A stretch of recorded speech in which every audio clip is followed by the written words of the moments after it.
Configuration Coupe du Monde. Lionel Rousseau. En 1997, quand cette chanson est sortie, Alain Roche chantait et dansait déjà avec ses coéquipiers. Et les joueurs de l'équipe de France le font aujourd'hui, Alain. Vous voyez comme quoi vous avez montré le message. Vous avez montré Elle était des la direction. précurseurs. Elle était des J'en suis sûr. précurseurs. Vous en souvenez de cette chanson de gala, évidemment, Alain. Bien sûr, bah oui, il y en a d'autres. Il y en a d'autres. Pourquoi pas? On en parlera avec vous. Mais d'abord, le 11 contre la Tunisie demain. Et notamment Didier Deschamps qui s'est exprimé aujourd'hui en conférence de presse. C'est Aurélien Tchouaméni qui est venu également à ses côtés. Ça ne veut pas dire qu'il sera capitaine à la place d'Hugo Lloris. C'est bien le gardien de l'équipe de France qui sera là ou pas, puisque Mandanda peut éventuellement tenir sa place. On verra, on va en parler, on va essayer de faire ligne par ligne avec nos experts dans quelques instants. Mais d'abord, question est posée à Deschamps, à l'intéressé. Dites-nous, Didier Deschamps, comment la France joue contre la Tunisie demain? Avoir des changements, oui, il y en aura. Alors après, combien, vous ne le saurez pas, et l'adversaire surtout ne le saura pas. Parce qu'il y a ça aussi, où installer l'adversaire dans le confort, comme ça a été le cas sur les 2 premiers matchs, moi, je ne suis pas dans le confort.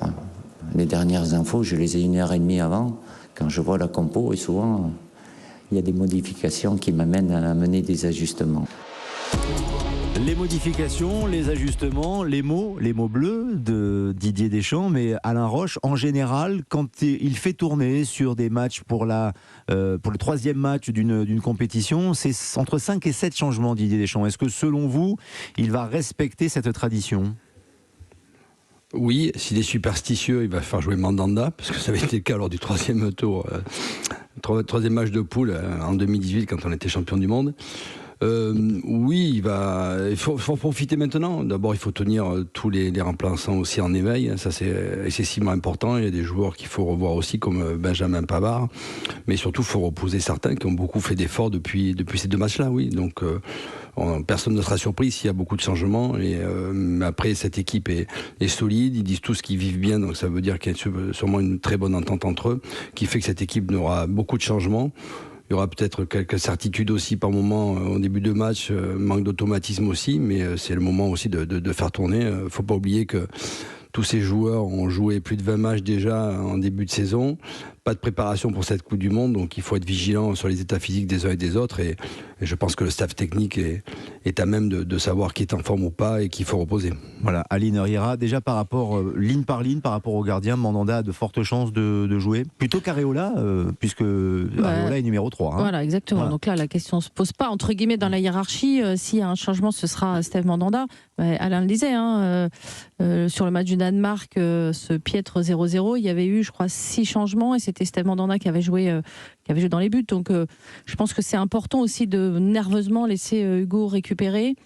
Et voilà, il faut, Alain l'a dit aussi, il faut concerner tout le monde, il faut remettre ceux qui étaient en difficulté sur le premier match, qui n'étaient pas comme Benjamin Pavard, il faut lui redonner du temps de jeu parce qu'il y a peut-être un moment donné où on aura besoin de lui et là, si vous ne le faites pas jouer là, mentalement, vous le perdez pour le reste de la compétition. Il y a d'autres joueurs à faire reposer et avec ces 5 changements, vous avez la possibilité de changer la moitié de votre équipe pour équilibrer les temps de jeu. On ne laisse pas au repos complètement certains joueurs qui sont vos titulaires parce que ce serait physiquement trop difficile à rattraper. Mais je pense qu'une mi-temps pour chacun, se partager les temps de jeu et puis donner un match entier quasiment à des joueurs qui n'ont pas du tout joué ou très peu, qui peuvent être des solutions de rechange au cas où, en cas de blessure, parce qu'on a eu beaucoup de cas, donc il faut y penser, ou en cas de suspension. Tout ça fait que je pense que ça va être au moins 6. Ça avait été 6 contre le Danemark, 3e match, donc ce sera au moins ça. Autour de 6, oui, effectivement. On a l'impression, Olivier Talaron, que c'est un peu à la carte tout de même, entre les joueurs que l'on souhaite préserver, les joueurs à qui il faut donner du temps de jeu, les joueurs qu'il faut éventuellement relancer, les joueurs qui ont envie de faire des stats. Suivez mon radar, bonjour Kylian Mbappé. Non mais voilà, c'est difficile de composer une équipe.